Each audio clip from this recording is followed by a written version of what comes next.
Welcome to Kava and Kettlebells, where we talk about kava, fitness, and life. Let's get kavafied. Hey, what's up, everyone? Welcome back to Kava and Kettlebells. This is Charles. Hey guys, this is Heidi. Thank you so much for tuning back in. If you haven't already, please take 5 seconds and go ahead and like this video, subscribe, and share with your friends and family. We really appreciate all the interaction. That really helps us spread this message. And you can also follow us on Instagram and TikTok at Kava_Kettlebells. All right, on today's episode, we are really excited. We will be interviewing Karsten Williams. He is an American Ninja Warrior, 7 times National Finalist. He is also the co-founder of Tru Momentum. He's the owner of the Ninja Project and co-owner of Tru Chalk. So Karsten, thank you so much for joining us virtually. We're really excited to start talking with you. Hey, thanks for having me. And I'm super pumped for this episode and, ready to make it happen and create some good energy and some good conversation. Absolutely, man. And I know we've been on Instagram, been following you for a bit and kind of connected through the Dallas Kava Bar, out there. And it's just, it's cool seeing like another person who's into fitness. Obviously, we're Kava and Kettlebells, so we have a very much a fitness background. Especially seeing some of your caliber, who does something even, a little bit different, but who's excelled at it. And seeing that you use, botanicals. I'm just curious in general to kind of hear about your fitness background and also to, hear, if you use Kava, more as like a social thing, or if you, implement it into like your recovery, your routine, all that kind of stuff, which I'm sure we'll get into. So, yeah, man, I'm looking forward to getting in the weeds with you. Oh, yeah. Yeah, let's do it. Let's get in those weeds, man. Well, so give us I guess go ahead and give everyone kind of like your background, and then we'll kind of start with like the fitness piece. I know you were a high school athlete, but let's kind of go from the beginning to where you're at now. Yeah, so I'm a native Texan and live in the Dallas area. Growing up, I was a hurdler and ran track, and my dad was a bodybuilder, and so I was always around fitness. I didn't really know it at that time, kind of like what it was, but I saw my dad was like very active in it. He was jacked, and had me drinking protein shakes, and so just kind of like I was forced to as well. But I thank him for that now, and so that's kind of what just seeing him model that active lifestyle, the fitness. Really just kind of in the back of my mind, I knew that was going to be something I was going to eventually get into. And after high school with the track, that's when I kind of really started getting into lifting weights. And so I was naturally a skinny guy growing up and like super skinny. And people, it's funny, a quick little joke here. When I would take my shirt off for like going to the pool or something like that, people would call me, they would call me Birdman because I had like a bird chest. And so I got that a little bit. And so that was a bit of motivation to get me in the gym, get some, lift some weights and fix that. So now I put on a little bit of muscle and, I'm able to throw myself around a little bit on these obstacles and whatnot, but have a really good passion for fitness and eventually got into personal training. Was in that world for about 7 years. Love doing that. Just love working with people, helping them with their fitness goals, whether it's now it's more kind of focused on the kids. But I still love the training, the weights, the kettlebells, and everything in between. That's awesome. It kind of reminds me of my journey. I was also very, very skinny. And I feel like a lot of people don't understand, especially as a girl, people don't understand the struggles of being skinny and like wanting to get bigger. And yeah, getting into lifting weights is definitely what changed my life. I also, not very long, but ran hurdles for like a month when I did. There we go. I was not good. I was so bad. I would fall over them every time. I think they just didn't know where to put me. So they were like, try this. And yeah, it didn't last long. But did you enjoy track when you did it? Yeah, I loved it because like with the other sports, I had buddies that played basketball, football. I was too, I did play some football. They did put me in there. Wasn't a good fit. I was too skinny for that. Basketball, I was trying to be around my buddies, but I didn't have the skills at that time to really like excel. But I was fast. And so on a track, it's just all you got to do is go from here to there as fast as you can. And I could do that. And so I really enjoyed it. And I think it really served me well just later on with like just endurance and just like my lung capacity, and just I can red line my heart rate and keep it up there for a while. And I really enjoyed it. And actually, in high school, I had like a season-ending injury by falling over the hurdle, tripped over it, fell on my arm, cracked my elbow essentially, and kind of took me out of any kind of potential like college opportunities there. And so then I just kind of jumped in the workforce. Eventually, like I said, led to the personal training stuff. But definitely was a very active kid. I was always climbing around, running around, getting into trouble, all that fun stuff. So nothing crazy. I wasn't like in jail, but I was in my share of things, having fun as a kid. I get it. I mean, I get it. We're all, as kids, like totally understand. Well, so I'm curious, man. I don't want to like jump the gun too much, into the kind of more the ninja aspect of the fitness side, but I know, it was a pretty popular show. I think a lot of people have seen it before or seen clips. And it's obviously like a very functional style of fitness. Like, I think about even someone like, myself, or like, so I'm kind of like in the bodybuilding, like someone like myself probably wouldn't do the best. No, I would in fail those terribly. obstacles. It's a very, very functional style of fitness. Obviously like a lot of, body weight strength. So was that something that you were always kind of into? I know you mentioned like you got into lifting weights, but just kind of seeing your background, and especially with the ninja, side of things, that's very, very functional. So did you kind of get into like a CrossFit style of training? Is that kind of what sparked, getting into that side of fitness? Or I guess like what was the road going into that style of training and eventually onto the TV show itself? Yeah, so you kind of hit it on the head there. I was definitely with the free weights and stuff like that. I liked the plyometrics, just the calisthenics, the pull ups, the push ups, the basic stuff, and then and I was like always kind of doing some little funky stuff in the gym, like just having fun with it, and that's when kind of Ninja Warrior. I would always watch it like if it came on TV, at home and stuff. Kind of like growing up, always thought it was a cool show. And while I was training during my time at a big gym, commercial gym, I watched the episode and I was like, man, like that sure looks like I could do that stuff. Kind of like, man, let me just look into it. Went online and then saw found their website and saw that they were like casting. It was like a button like casting now for next season. I was like, ooh, let me just kind of go down this rabbit hole. Filled out the application deal, and then like at the end, it was you had to make a video, like an 8-minute video, audition video of you kind of training and all that other stuff. And so I was like, let me just like call my buddy up. We got together, put a video together. It was, in my opinion, it was trash, but we put something together. Hey, sent it in. Yeah, I just threw it out. Put my name in the hat, put it out there. I had no expectation of like actually getting called, but I was let me just see what happens, and then fast forward, I was like training a client at the time, and then they called me, and I missed the call. Called him back, and pretty much essentially was like, hey, like you got selected for season 5 of Ninja Warrior, and that was back in 2013. So I've been going for a little while in this thing. Yeah, man. So that has been a while then. So it's over a decade now. Yeah. Yeah. So like when you got like the call, like selected, I mean, obviously you were probably pretty excited that you got picked up for it. So like did the training style leading up to the show, like especially the first show that you did, like what did that look like? Did you go into like a certain type of like, I won't say like a training camp, but like I wouldn't even know how to train for that. Like, did you I'm just trying to think how you would prepare. How did you approach it? So that's a good question, because there was no facilities in the area that had the obstacle courses at that time. I feel like Dallas was a little bit behind on like kind of getting into the market. And so, yeah, I would try my best to recreate stuff in the gym or like out in the environment.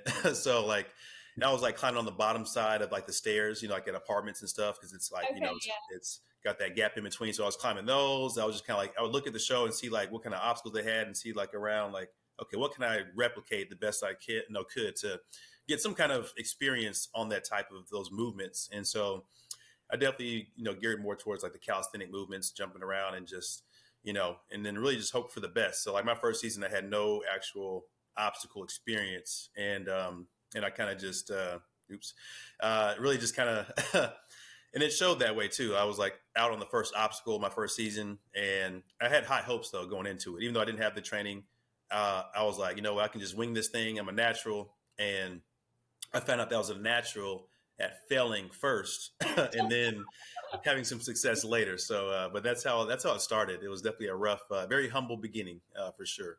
I think that's a good point, though. And I think a lot of people don't realize, like, they expect to be great that first time. And more often than not, most successful businesses, like, they failed numerous times before, they got successful. So take us through that first just episode, that first just, yeah, take it, how were you feeling? How did it go? And then how did that help you continue that journey? Yeah, so went out there. I'm like, had the high hopes and everything. Like, walked up to the starting line. I was like, yeah, I'm about to get this thing, and really just goofed it up on the first. I did change my game plan too. That's one thing you shouldn't do. Like, I was watching other people go, and I was like, I got into my head. I was like, you know what? I'm about to be on TV. I got to make this look good. So I changed from like going a conservative approach to going to like a more aggressive approach on the first obstacle that I had not trained on, and I ate it. Hit the water. It was cold as crap. It was in Denver, Colorado. It was like probably 40 degrees, 5 a.m. in the morning. That's when I ran the course. They filmed overnight. And so, yeah, like it hit me. It felt like it was like a nightmare. Like I got out the water. I was like, wow, like that really happened. And so really, put myself out the water, and I was like, man, maybe this is like, not for me. Had to, long flight home, just thinking about processing everything. And eventually, like my mom is, very, she's featured a lot on the show. She's always like on the sideline, but she was like, just kind of, my biggest cheerleader. She's like, hey, you got to get back out there. Like, if you really want to like pursue this, you should like use this as a learning opportunity to get back out there, train, see if you can get out there again. And so I did that. So I reapplied the next season, and so I got selected. I was like, okay, wow, like either I tricked them or they saw something in me or whatever. But either way, I got a second opportunity, and that time they filmed in Dallas, right in my backyard. So I was like, all right, this is it. Had all my people come out, like had a big cheering section and a lot of supporters, and things went really well in Dallas. I cleared both of the courses. They host a qualifier and like a semifinal at the same location. And so that went really, really well. And at that point I was like, okay, like, yeah, like this is how it should have went the first time. But that's where I kind of like, for me, got the confirmation that I needed to continue pursuing this and see what I can make out of it. That makes sense. Now, I guess, just like for context too, for people who might not have seen the show, in the past, or might have seen a little bit, but not, got a full grasp of all the athletes who come out and compete. Like, what would you say the average background is for someone who does get selected to get on the show? Like, do they come from, I guess, more, functional backgrounds, or, I guess like who excels the best at the show? Yeah, so it's gone through an evolution, I guess you could say. But starting out, it was the parkour guys, parkour free running, the guys that are out in the street jumping over walls and stuff like that. Those guys seem to excel pretty well initially, and then I'd say a few years kind of went by. Then it was like more the climbers, so those rock climbers got that grip strength that can just hang on whatever. And really, if you could have strong grip strength, most of the course, I would say 75% is upper body. So, and then, but the type of people coming out, it was like really all walks of life. You didn't see too many, like, really too much bodybuilders or, fitness buffs, but it was more of just the kind of the scrawny guys that just were bouncing around and just kind of springy. And, but it has evolved quite a bit. The obstacles are different now. You have to really have like great balance. You have to have the upper body strength. And a lot of these obstacles now are like very dynamic. They move, or you got to time it, or take this thing, put it on the next apparatus. And so you have to really be very diverse. Gymnasts seem to kind of do somewhat well. They have a kind of a good foundation with just the swinging and things like that, being on bars. So it's been cool to see like the evolution of the sport, like who's getting into it, who really kind of starts out with a, kind of excels at it naturally. And then you'll see some kind of like unsuspecting people that come in, not looking the part, but are just an animal on the course. That's kind of fun to watch too. And the females are really killing it too, which is fun to see. Now, how does your dad feel? Because you mentioned he was, bodybuilder, and we're definitely more of, it's not like we compete, but we definitely have more of a bodybuilding background, like with our lifting. And we have kids, and we don't really care what they do, but we definitely want them, to do something active. But some bodybuilders, I feel like, are very particular. They want you to kind of follow the same footsteps. How was your dad as far as, when you entered into, the area, the industry of the Ninja Warrior? How was he with that?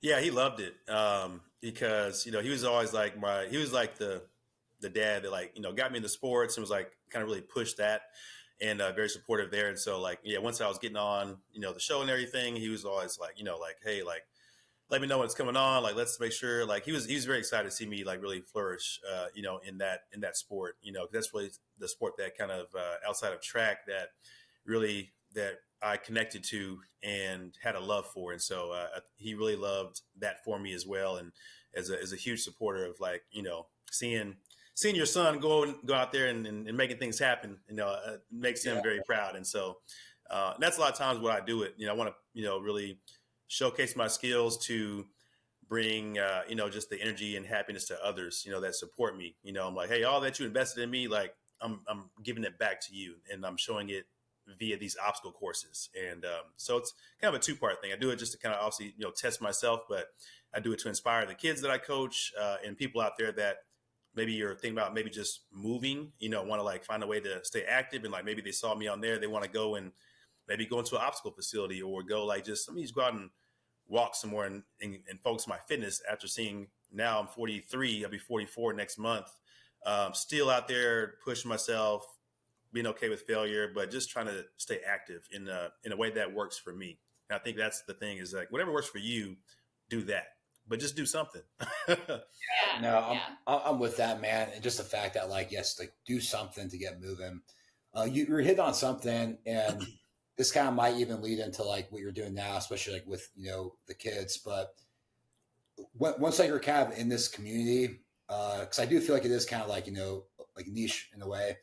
Like, do all the competitors, like, do you guys, kind of like have like a community? Like, do you guys like keep in touch, stuff, like, do you ever like train together, in between seasons and stuff? And, and with that being said, like, have you seen the community itself for the specific kind of genre of fitness?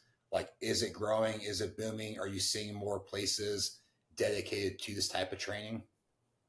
Yeah. So, like, a lot of people see, like, man, like, when I watch the show, I see the community, like, everybody's kind of like, vibing with each other and supportive. And that's real. Like, I've met a lot of guys and girls that I still keep in contact to today, that I developed friendships with, from just seeing them on a national finals where everybody's coming in from all different locations. And that's really been really cool to see that develop. And you don't see that in a lot of sports. And that's great. And so now, I think through that, people see that, like, especially like parents now, they're seeing this, like, wow, if I can get my child into something like that, that's going to be good for his, his social life, or just building community with others.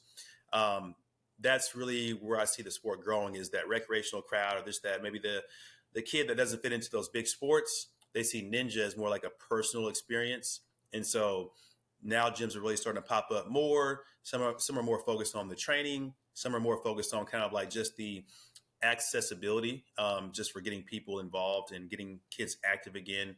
And it's been really cool to see just the different types of gyms that are kind of popping up, and what it's doing for the community and these kids out here, and so, like, seeing it firsthand, the impact that it does have on kids, and just, adults as well. And I'm seeing more adults coming into the sport because they're like wanting to find something new and fun to get into, that kind of works for them. And sometimes they can do it with the family, with the kids. And so it's a very unique kind of sport, and it's really picking up steam. And, with there's some other stuff with, like, the Olympics coming soon in 28, that it'll be kind of integrated in with that.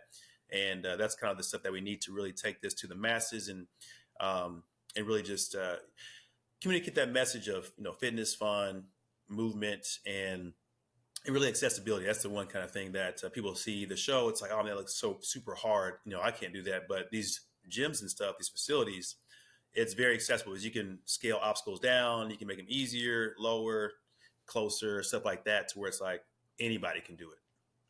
So tell me more. You mentioned a few times about the kids that you're working with. I'm super passionate about just teaching our kids when they're young. And, I'm a personal trainer myself, and I work with a lot of clients, as I'm sure you can attest. It's so challenging when, an adult has spent their entire life eating a certain way and not moving their body, or moving their body in the wrong way, to retrain them, to retrain their mind and their body. So I think it's so crucial to really hit the kids when they're young.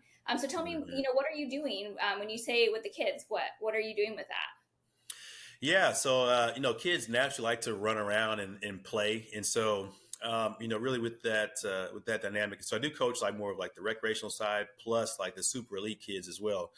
And so I kind of approach them differently, and but with the kind of more the recreational crowd, we do some games sometimes, and like really I try to challenge them as well. Like sometimes like, oh, I can't do that, but hey, let's just give it a try. A lot of times they fail first. I'm like, hey, you know what? That's fine. Like, you look at me on my first season, and still to this day, I'm failing all the time. But that's how you learn to get better. That's how you build that toughness. And I think that's what kids need in these days for sure. To like just to be able to handle all the just the world's obstacles, whether it's virtually or in real in physical form. And so that's been fun to see kids flourish and build that confidence up. That's going to serve them well in the future. And then with the adults or the elite kids that I train, these kids are like really. It's been really fun to see them like really just push the envelope and do crazy stuff that I really was not doing at that time. But they're scaling up so fast, and like sometimes it's hard for me to coach them because they can do some stuff that like I'm not doing. Their little bodies can move in ways we can't. Yeah, they train hard. They don't have to they don't get sore. They can just train every day. Like I got to take 2-3 days off. My joints are hurting. Yeah. So it's been cool to see, people get excited around a sport that I just kind of hopped into to see what it was going to do. And then now it kind of evolved into coaching kids, building communities around it, impacting the sport as a whole. And so it kind of took a whole new direction that I didn't really have planned at the beginning, but I'm really enjoying it and loving every moment of it. So it is specific, like ninja coaching then. Yes. Okay. Yeah.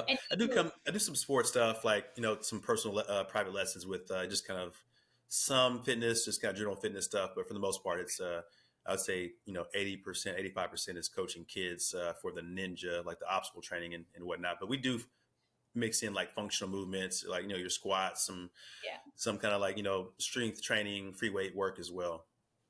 And so now, is that part of, so I know you're the co-founder of Tru Momentum, and then also you have the Ninja Project, and we do know that you have another venture too with the liquid chalk, which we'll get into. So tell us a little bit about kind of some of those businesses that you do. And I guess even with that being said, like, being in Dallas, are those specific to Dallas, or are there options for people, virtually, or how is everything kind of tying with each other? Yeah, so it's been cool that they are somewhat all kind of connected. And so the Tru Momentum was kind of like Dallas-based training community. And so like I was kind of like starting kind of ninja in the Dallas. I'm somewhat known for like starting ninja, like kind of the sport in Dallas, kind of the first kind of household name in the first gym. I was training out of a certain gym in Dallas area. And so like we started building a crew of like people that were like, whether it was training for the show or just training just to have fun, but having that connection, we were like meeting up at certain times, training, doing stuff, doing events like outside of that, where like community events and whatnot. And so that's the Tru Momentum, and that's where that started. Me and my buddy Elliot, Joe Levette, he's also a partner with me with the Tru Chalk. And so we used that because we didn't actually own the gym at the time. So we just wanted to have like a kind of just our own brand within that could bounce around to whatever facility. Yeah. But we were just connected by our kind of like passion for ninja and training and building, community and positivity. So, and then eventually I did start running a facility, like a Ninja Warrior training facility in more of like the North Dallas area. And I was head coach, program director, kind of wore all the hats there. Then she kind of parted ways with that. And so that's kind of what inspired the Ninja Project. That's my brand of, the goal is to build. Right now we have obstacle courses that are mobile. We can travel with those and create events and competitions anywhere. And the future is headquarters, like a standalone facility that's going to be like I call it like a Ninja Megaplex. But technically calling it a functional experience center. So I want to combine like the functional movement, the obstacle course stuff, entertainment. So it's kind of like more of a one-stop shop for kind of everything movement based fitness and like active entertainment. That's Sounds super. cool. Yeah, that's really cool about the Alpha Project. Is that now where are places that you can bring that? What pops to mind is like maybe going to like schools or something like that. Is that like an option if a school wanted to kind of bring that on for their students? Yes, and schools tend to be the kind of the biggest player with the mobile Okay. stuff because a lot of times they do different events where it's like a fundraising thing, and Yeah. traditionally it's like bounce houses. They're trying to get away from like the same old, and so like they see the ninja course as like something cool that the kids love to get on. The kids see the show. Now it's their time to have a chance to be a ninja warrior, Yeah. Yeah. and the course is very designed to be accessible for like all abilities. So like everybody can win on the course that I bring to whatever venue, school, church, and that's been fun to watch because now they're like, wow, like I can do this. Like, hey, where can I do this? Where can I find you and train and do some more? I'm like, that's Yeah. coming soon. Like, just hold on tight. We'll have a facility you'll be able to come over to, and we'll be able to do everything that I was able to experience with my training community, and basically just bring that for the kids and everybody there, and they can just have that personal experience and have fun and stay in shape as well at the same time. I do think it's like a perfect, and even just like, being a parent, like my two girls, just how much they like literally bounce around all Yes. the time and, are just like grabbing onto things, somersaults, like, we have like a home gym in our garage Mm-hmm. and have like a, power rack and everything. And outside go out there and they'll have like bands, they'll be like, just like picking things up, man. And but it's It's cool cool. because It's like awesome to see that. they just want to move and Mhm. they want to express their body in a physical way. So I do think it's like the perfect kind of outlet because like I think even to some extent, right? Like jungle gyms are kind of for that, but they're kind of for Mhm. play. At least this is setting them up. It's fun, but it's also giving them like foundational skills and fitness. So where if they do want to continue with it, they get better. Or if they go into like a sport, Mm-hmm. it's a really good, what I think is like a foundation for them to have, right? Balance, speed, agility, strength. And then, one mass thing too is just like the concentration and even just like Mm-hmm. the discipline and willpower to go do something hard. Because Yeah. while it's fun, like those obstacles are still hard, right? Especially as you progress up them. And I think what's so our oldest, she loves to kind of, when we're working out in the gym, she likes to kind of work out with us. Our youngest, not so much. It's hit or miss with her, but one thing that is a challenge for them is, young kids. It's hard for them to sit still, so it's hard for her. She doesn't like to just sit there and do curls. Like it's boring for her. Mm-hmm. And so I feel like this sounds like something that it's much more engaging for kids. And do you find that, with like those young minds that they're just like more eager to complete it? Yeah, that's a really good point. Yeah, kids are like they want to just get going. They want to do stuff. They want to like, And so with this the obstacle training, the ninja stuff, it's more of like task based. It's like, hey, we need to get you from there to there. Come back as fast as you can. And you can do challenges like time. They love being timed. Like, hey, see if you can do this thing in like under 10 seconds, and they'll do it so many times until they get it. And then you can just eventually change a couple obstacles, move things around, and it's like a fresh look for them. So it keeps them engaged.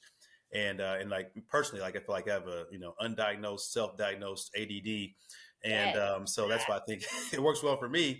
But yeah, kids need that like constant engagement, and this is like the perfect like setup for that demographic. And really, like you were saying earlier, Charles, like it's a good foundational training for any sport because you got the grip strength, the focus, the concentration, the problem solving, the building resiliency, and it really just applies well to like across the board. And that's what I'm trying to really kind of communicate to in general to the market is that like, hey, you don't have to be in this to get eventually on the show or compete at the highest level, but use this as a fun way to cross train for whatever sport you're in, soccer, baseball, football. It's going to help you in those areas, and you'll see the kind of the benefits of this style of training. Now, tell us a little bit about, I read about the Alpha Warrior, and Charles is actually a veteran of the United States Air Force, and I saw that you worked with the Air Force a little bit as well. Oh yeah, so Alpha Warrior was probably the coolest thing I've ever done, and so essentially connected with a brand, called Alpha Warrior. They're based out of San Antonio. They have like big concrete park where they used to host like competitions, almost like a Spartan race, but no mud. And so it was like obstacle course, and they build and manufacture their own equipment. Essentially, they got connected with the Air Force, got a contract to bring this kind of like, we'll call like almost like a 40 by 40 rig to different Air Force bases across the U.S. and internationally. We went to Italy, Germany, and South Korea, and like brought this rig out there. It was so cool because we would get there and like we were like, I mean, walking around with like the highest people, like going into places that didn't have like high clearance stuff like that. Getting tours of like certain type of aircraft. And we did like canine training, and I was having dogs bite me and stuff. Which is interesting. Like usually black people and dogs getting bit. It's not a. I was a little hesitant, but I eventually did it. And it was a crazy experience. But I mean, yeah, that experience was like about maybe a 3-4 month kind of tour. Okay. Super cool, and like the airmen like loved like having us there. It was like a cool experience for them. It was like cool for us because it was like, man, we get to connect with our military and like kind of see what a base looks like, and that was really, really fun. And yeah, definitely like hands down top 3, top 2 experience that I've had in my 40s. That's awesome. Yeah. Super cool. And that is something that like, service members, especially like overseas, like for a lot of them, like, I mean, yeah, like when you're in Germany and Italy, there's like a lot of things to do, but even a place like South Korea for, depending where you're at, could get like, I mean, you're away from home, you're away from, the United States, which is what so like to have something like this, brought to them, like I'm sure, I mean, I know a lot of them probably like really appreciate you guys, like, doing that and bringing it out. And I could just picture like you and your old Air Force buddies just like having a blast on something like that. Yeah, like real competitive, real. Yeah. So I'm curious, man, what's like, when you talk about right now, your training, like how does that look right now? So if you could just kind of take us an idea through and, I guess like an average week or, month, however, you do things, but like, what is like your training kind of set up to be? And that with that being said, like, nutrition too, all that kind of ties in, your rest and recovery. If you can, just kind of give us, kind of a glimpse into, how you kind of do things. Yeah. So funny thing. So short answer, my training right now is very, it's not how it used to be. Just because like my current, like I'm in the process of, getting my own facility. So I don't really have like a home gym per se. I do have like a membership at a commercial gym now, but I kind of get out of my routine. I used to preach, training all the time as a personal trainer. Like, I was in the gym 5 days a week, doing my thing. And so now it's more like, 1 day a week, twice a week, usually it's like after I train the kids, or I'm like, I kind of like hop in with the kids and do some stuff. But so my training currently is definitely not kind of my typical setup. But when I'm like, in my in my days, I was really killing it on the show. I mean, I still do pretty well, but I had my own gym that I was working out of, so I was like doing that. I was doing the weights. Ideally, it was like strength training a couple of days, obstacle stuff a couple of days, another day of kind of like whether it's like some running, some sprinting, stuff like that. Nutrition wise, I'm a big believer in balance, and so like I'm not too high or low on like just eating chicken and wheatgrass every day. It's more of like, I'm getting the chicken in, I'm doing some cool shakes with like some greens and stuff like that. Still eating my ice cream and pancakes. Yeah. And so like, yeah, I love my pancakes, man, and my cookies and cream. And so, but like with that, I know I have to like also make sure I'm eating good stuff. So like I'm very like religious on like protein powder, water and powder in the morning with some mushroom stuff and greens. And then just like, my water intake is decent. So like very, very balanced. It's, it works well for me. I'm kind of able to maintain kind of my current like physique and stuff. But right now, definitely not my strongest, but I can still kind of get the job done if I gotta hop on some obstacles. I'm just so focused now on like everybody else, like the kids and building a business.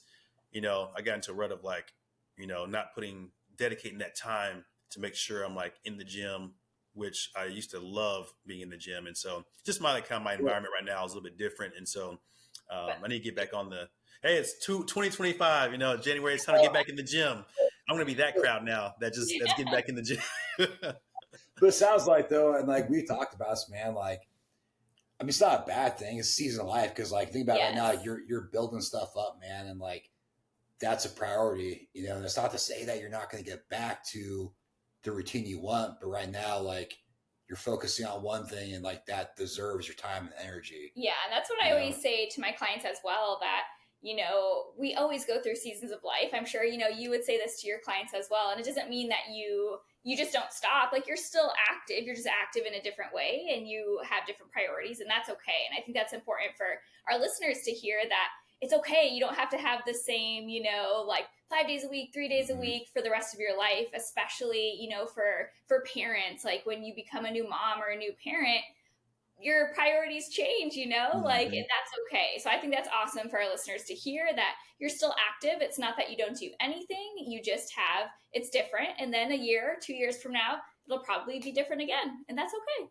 yeah, especially those like building businesses. And I know I've talked to a lot of people who, built businesses, and they're like, yeah, like for that first year, like I ate, slept, and breathed. Yeah, you just business. got to grind. Mm-hmm. And if I had time for something else, like it was like time to take a shower, or like brush my teeth. Maybe every few days. Yeah.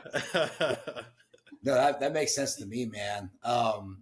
And I'm with you too, like on the balance, like, and that is one thing I think people will get too hung up on. It's like, yeah, it's one extreme. You got like your bodybuilders, or even like your wrestlers or boxers who have to like make weight, right? But if you just like want to be healthy, like, yeah, so like, I mean, like we I eat ice cream ice cream like every night, 90% of my nights. So There we go. That's what I'm talking about. you could fit it into the the calorie intake. So tell us a little bit about, you mentioned the liquid chalk. That's a newer venture, you said. So tell us about that. Yeah, that's really cool, because that's something that we heavily use in the training aspect, and even like competing on the show. And so like the powder chalk is very messy. You can get all over the place. And so when you're running like a facility, like a gym, like if kids get into it, I mean, it gets all over the place. And so I'm sure like your kids are like, if they get into something, it's a mess, And so same thing with the chalk. And so one of the companies I was working for, they're like, hey, we will only allow liquid chalk because it keeps everything cleaner. And so eventually one of the kids I trained, his dad, and then my buddy Elliot, they're like, hey, like they wanted to find a way to get in business that is going to support the sport that we're in, which is ninja. And so they thought that, the chalk would be like one of the way to get in without too much, it wouldn't be too much to get in the sport. And so they come up with the name Tru Chalk. And so we have two offerings. We have the traditional, like the white chalk. You just squirt a little bit on, you rub your hands, in like 5 seconds, it's like dry. Your hands look like you're on a mime team. They're white, but it goes on quick. It's great for training. It lasts long. The branding is good. And then we have like another product called Ghost Chalk, and it's blue, but when you it dries clear. And so some people, yeah, that works really well. Like we've kind of really connected with the cheer community, and like anything like a lot of performers and stuff like that, like the Ghost Chalk, because it doesn't show. And so like if they have like a certain kind of uniform on, it doesn't show. If they get their hands on it, they want to look like nothing's there. So the Ghost Chalk is pretty cool. And it's really taken off well, because I travel quite a bit with like going into different gyms, doing grand openings, consulting. And so like, I'm always kind of like, hey, like they already have some kind of chalk in there. I'm like, hey, you should just try our stuff. You'll support us.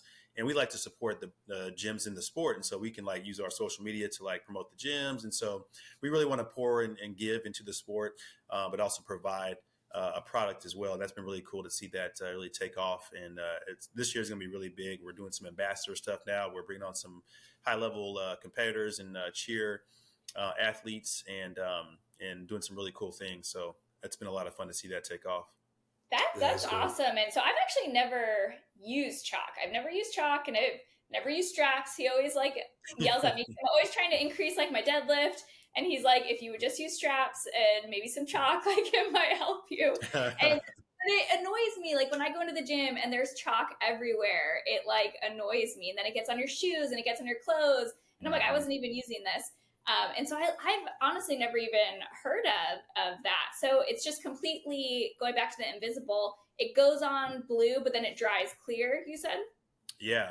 It's really cool. It looks like, like almost like like minty toothpaste. It's got that blue turquoise kind of look. And Yeah. I don't know how it dries clear. That's interesting. I'm like, I didn't come up with the formula, but that was Kevin, the CEO. And but yeah, it's pretty cool. The kids love it because it looks cool, and they're like, wow, it's clear, and Yeah. so it's been working well. So hey, I'll send y'all some so you can try it out.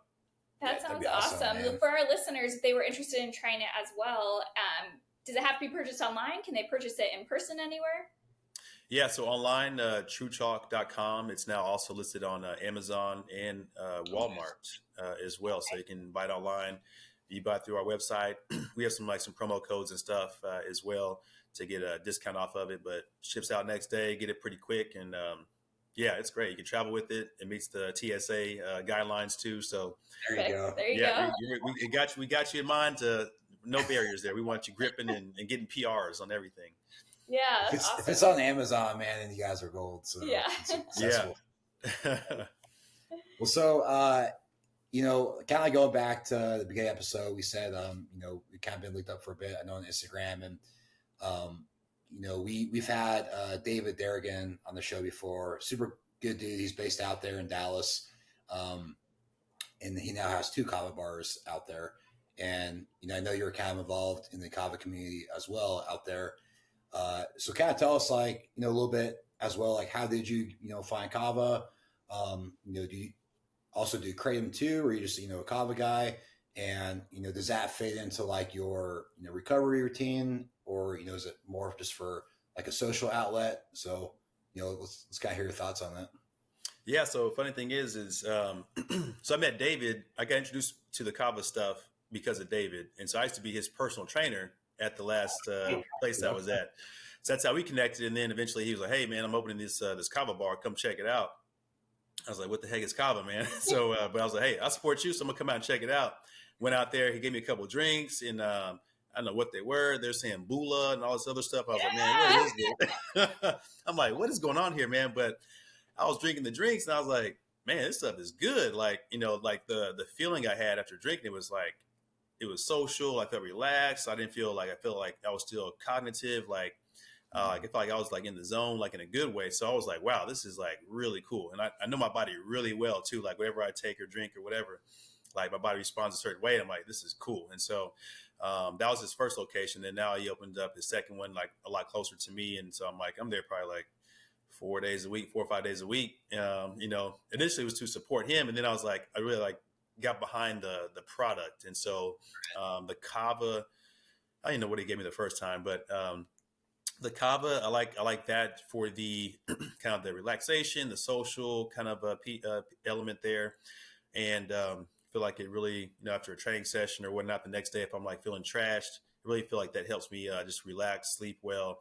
The Kratom is really cool. So I do a lot more the white vein, and the more white, I'd say the white stuff is that's more of the focus. I'm if I'm doing something active, or if I'm creating, because I have to design a lot of courses for our, training the kids and whatnot. And so I really when I'm in that kind of creator mode, man, I feel like that Kratom really gets you in a good space to create. And then just as far as the focus and the energy, and I get locked in when I'm doing the Kratom stuff. And so I think that's really cool. I feel like they pair well together. And I feel like, my recovery has been really good. Man, I sleep like a baby. I really feel like it's added some value to just my whole just nutrition piece, and I think it's really cool. I like that it's plant-based. They make it in-house. There's, soaking it and steeping it and doing all that stuff. And it's really cool. I'm very fascinated about this product. I really think it's going to take off down here too. A lot of people are a little more health conscious. They're trying to get off alcohol or trying to do less of it, do other things. And this is a great way to kind of get off some of that stuff and still have a good, strong social life, and just bringing people together. Everybody's vibing positive. And it's, I think it really just pairs well with the ninja community, because we're all trying to support each other. Everybody's trying to just kind of connect, and it's really cool. I'm very still fascinated by both the Kava and the Kratom there.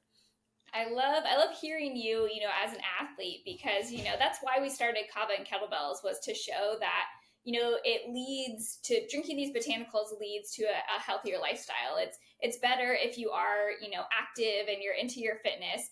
but we try and share it to people, and they're like, I don't know about this dirt water. Mm-hmm. So it's awesome to see that you just like trusted, David, and you went with it, and how much it's changed your lifestyle. Have you tried to introduce it to other people like in the ninja community? Have you gotten any positive, like, yes, I'll try it, or are people a little like, I don't know about that? Yeah, so I definitely had a few people try the kava because I posted when I'm at the kava bar and stuff. They're like, man, what is this kava stuff? And now everybody's like, when I see them, they're like, hey, I need to find a kava place, or they're going to try it out. So a few of them have tried it. I'm not sure if it's available as much in wherever they're at, but a few of my buddies down here have tried it. They like it, and so like everybody that's like really, I think they trust kind of like my nutrition stuff. Like if I'm doing it, like it must be pretty good, So Right. I wouldn't promote anything that I didn't like either believe in or didn't take myself. And but it's been cool to see how it's been received by some of the people like in my kind of like local community trying it out, and they kind of get the same response I do, like, "Ooh, this is cool," like. So it's very unique, botanicals there, and I think it's pretty cool. And that's kind of like a part of my like just social and kind of like training piece too. It's like I think it serves kind of both pieces there from how I use it. Yeah, I agree. And that's why I got like when I kind of like stumbled upon you on Instagram and kind of saw what you were doing, and that you're at the Kava bar. I was like, that's awesome, because again, like it's something that for a lot of people at Kava bars. And this is not like a bad thing, but like a lot of people see them still as kind of like fringe, like counterculture, right? Maybe like, they might not feel like it's like a place for them, right? And for like a lot of like athletes and people in the working out, it's such a good like tool, just like you described, like Kava post workout the next day when you're sore. Kratom, I'm like with you, man. I love like a white vein before working out, because that focus I get and the energy. Those PRs. Yeah, it's like, dude, it's a whole different. Like when I found stacking, white kratom with caffeine, man, like, yeah, dude, game over. Yeah, But for real, man. dude, yes, but it's just cool seeing like a high level athlete, who's fit, who's out doing stuff, and there's like, also going to the kava bars, using the botanicals. It's just a good testimony to the fitness community that like, yes, the stuff could be used social, and for sure, like kava bars are a very social thing. It's, obviously an alcohol replacement, but like they also have, performance benefits to them too. And I see kratom becoming more popular kind of in the fitness community. I think more people are kind of finding it for like pre-workout. But even kava, I feel like, is just now kind of catching on to people being like, okay, I can use this, post-workout to come down. I can use this on my off days to like really get into my relaxation. So yeah, man, I thought it was awesome. Yeah, it's crazy, man. I think the kratom, like as far as like the pre-workout, like before workout, I'm looking at post workout, like some Normatec boots, a cold plunge, and some in a shell of kava, like will get you right, man. As far as like feeling, Yeah. And then the sleep, you mentioned the sleep, and that was, especially coming from the military, he's been on a lot of sleep aids, and it's hard. Like you can't live your whole life, on a sleep aid.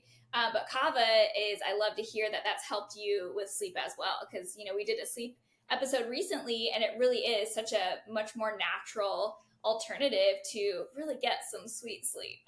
Yeah, 100%. I sleep well pretty as it is, but that was definitely, I feel like I was waking up more rested, feeling well rested the next day and stuff. And so, yeah, I'm enjoying the benefits, and I love seeing like new stuff that comes out that I'm not familiar with, like even like the new tropicals or neuro stuff. Like with the there's other products, all these cool products coming out that like are good for like your mood or like your just your focus and stuff. And so like I like trying like new stuff and seeing what works for me. And these Kava and the kratom definitely are working well for me for sure. Yeah, I'm like you, man. I really like enjoy like I guess like not any supplements, but just like ingredients in general, and be like, oh, this is like, it's supposed to be good for, this or that, whatever. And I've always just kind of liked to experiment and be like, all right, like, does this work for me? Do I really notice, like, does this move the needle during my workout, or am I noticing, better sleep? Am I noticing X, Y, Z? But yeah, I think it is kind of like an interesting era that we're moving into just when it comes to, I think there's more like out there, like available when it comes to these type of ingredients and this kind of stuff. So yeah, it's nice seeing more people be, I guess, open to using things that might even be, obscure in some sense. Yeah. Yeah. Like 100%. 100%. I think, yeah, people were like, initially were kind of like, ooh, I don't know about that. Or, I read something, I'm like, hey, like, it's natural, like everything, just like, hey, use your own discretion around it. If it works for you, it works for you. If ice cream works for you, eat ice cream. If it doesn't, it doesn't. Like, just find out what's for you, and but I definitely feel it's always works for you. Yes. Well, Karsten, as we wrap things up, I would love for you to just leave our audience with, any last words and let them know, where they might be able to find you, where they can find your products, find you on social media and follow your journey. Yeah. So I always try to leave, any kind of message or with any kind of interaction that I have. And, because my goal is to empower people to just either pursue their goals and their dreams. And I can tell you from firsthand experience, I felt like I was a nobody that turned into somebody. So that means anybody can make something happen. And but if there's a voice in the back of your head that's saying like, hey, go try this or go do that, like, go for it. You'll be surprised on what can happen once you start taking steps forward. You'll see things opening up, doors opening up that you thought were closed. And then you can look back on your life and say like, man, like, I'm glad I did that. And it turned into something that I didn't plan, but I'm glad that it happened. So if you're hearing that voice, that those thoughts, like, go for it, do it, and you'll be surprised. And how you can find me, I'm all on mostly Instagram, but website for the Tru Chalk is truchalk.com.